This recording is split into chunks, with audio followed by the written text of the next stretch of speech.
Welcome back. In the previous video, I talked about what high performance is, who these high performers are, and in this video, we're going to talk about how people become high performers. What are those qualities about high performers? What are their habits? How do they achieve that high performance? So you may know high performers, right? Whether they're athletes, an executive, a CEO, an acting musician, an entrepreneur, any other important part of an organization.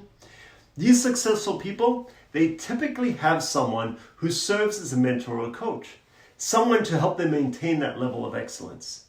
And you can have a coach too. In the high performance coaching experience, we work on developing the qualities and building the habits that have been identified to being crucial to performing at your best. As your coach, if I can get you to the point where you maintain these habits and embody these qualities, then we can call you a high performer no matter what you're doing. So let's look at these qualities and these high performance habits. The first quality of a high performer is clarity. Developing a clarity about who you are and what you're doing and why. Clarity about what you're after, what you want to achieve or experience in life. High performers approach their day with that clarity in mind.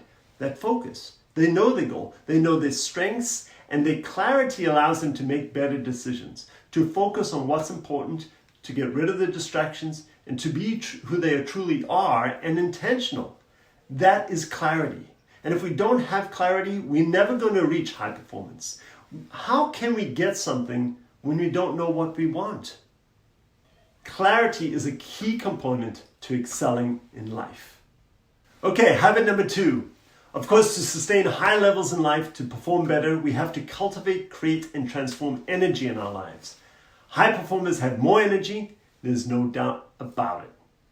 That physical energy, the stamina, the vitality, the mental acuity, the cognitive function, the focus, this takes energy, and high performers work on that each and every day. Energy is part of their day, and they create the energy, they bring it, they work to maintain it. It takes conditioning. But that clarity makes that easier because they aren't wasting time scattering their focus and resources on distractions, things that aren't serving their goals.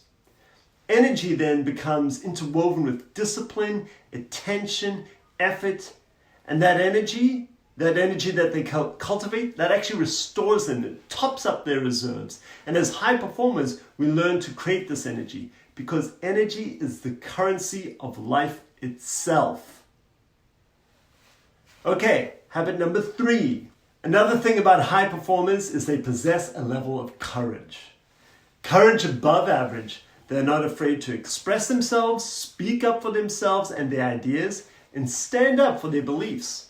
And they take action and risks more so than other people. Courage is why high performers tend to get ahead. They make no time for paralysis by analysis. While others may fear doing something risky, that very something that could help them jump ahead, the high performers, they focus on being courageous. They challenge themselves to do bold things in their days. Sometimes bold is just simple as saying no, having the courage to say no to things that aren't serving their goals and their passion. They are courageous enough to maintain their aim and their path no matter the criticism of others. And so I love this topic of courage because it truly separates the creators from the consumers.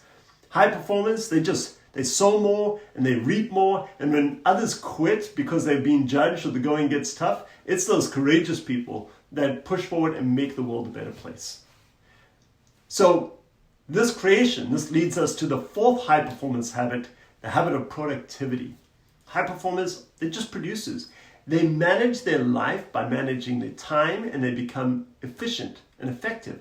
They do more and they reach their goals quicker, which places them ahead of others. And this discussion around productivity, it forces us to look at what we're doing in our lives. It has me look at how productive I've been this week, this month, this year. Because our productivity dictates whether we ever reach our full potential.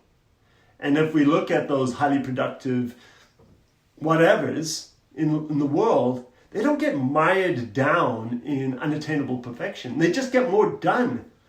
They've developed a certain sort of tenacity and a stick-to-itness, but it is also because of that clarity, that energy, and that courage that just allows them to be productive. So high performers, they honestly evaluate their productivity and they improve their performance here so they can rule their days and reclaim their lives. Productivity is about taking back control and becoming satisfied with your efforts. Okay, well, last high performance habit to think on. High performers, they possess influence. They give other people their time and their attention. They respect them. They're good listeners. They acknowledge others. And they honor and care about people. They have really good people skills. And by mastering these skills, making these skills a habit, they tend to get what they desire because others see their effort and their kindness and they reciprocate. And this great ability to give and take and to be present with other people makes them a role model. People admire and respect them. So they want to help them, to be part of their team, to support them and cheer them on. High performers, they are magnetic in a sense. This, my friends, is influence, supporting others so they want to support you. A true high performance skill to learn. And these habits and qualities, these are at the core of my work as a high performance coach. It's what I work on with my clients each and every week. So if you are seeking more clarity, courage, energy, influence, and performance in your life, you want to be a high performer. And you're probably wondering, is it possible for you, for my neighbor? And the answer is yes. And coaching is the key. So join me in the next video and we'll talk about how to get some coaching in your life to level your life up. All right, talk to you soon.